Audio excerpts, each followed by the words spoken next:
It's time for Declare Your Independence with Ernest Hancock. Believe me when I say we have a difficult time ahead of us. But if we are to be prepared for it, we must first shed our fear of it. I stand here without fear because I remember that I am here not because of the path that lies before me, but because of the path that lies behind me. I remember that for 100 years we have fought these machines. And after a century of war, I remember that which matters most. We are still here! Tonight, let us make them remember we are not afraid!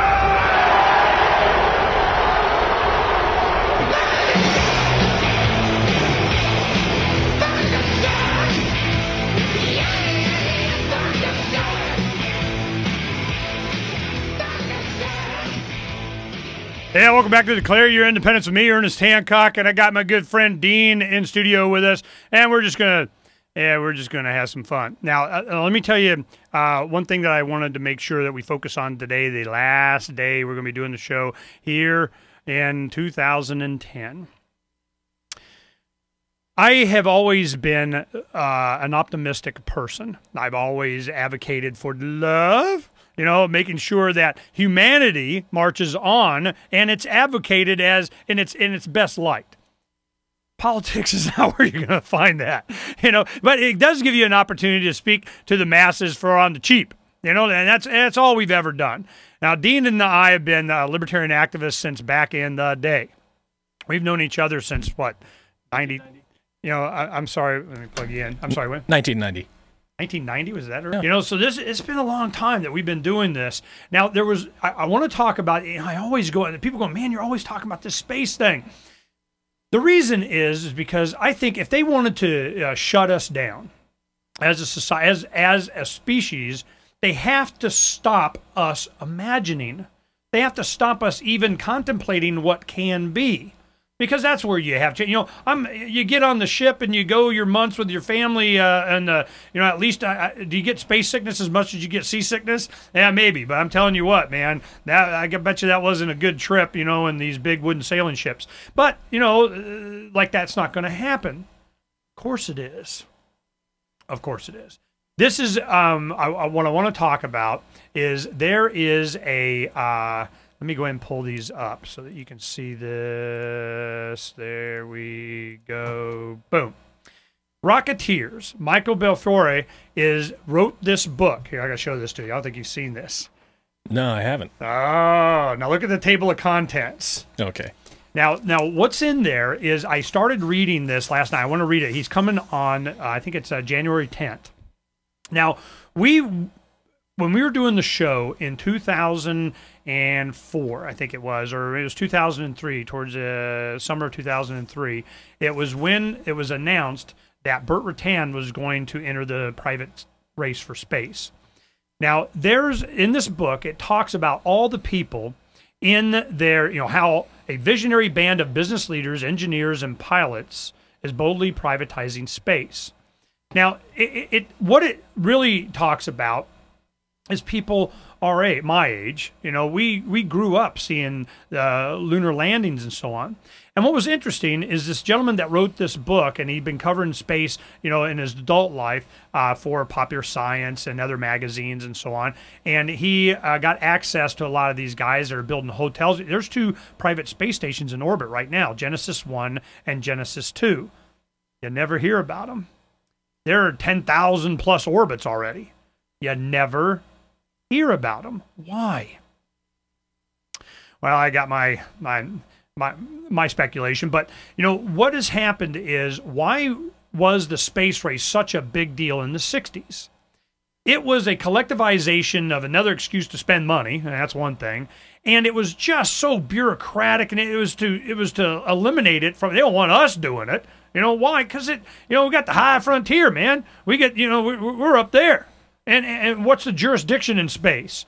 Oh, heck no, man. You got to be on the plantation. Well, what happened was when they announced the X Prize. The X Prize was you had to put an individual, the weight of 3 people, okay, at least one person, and the weight of 2 people, so you had like passengers, could go up to space. They came down, and within 2 weeks, you do it again, and you could not have exchanged more than 10% of the weight of the capsule or the spaceship, because the point was they wanted it to be reusable. So that's what they did. And you couldn't have a dime of government funding. That would be all private. In the book, it talks about the people and why they did it and why, and it's very inspirational. But the one thing that really struck me, and it goes to the point that I want to make, this young man, he was born in the late 60s, so he's a little bit younger than me.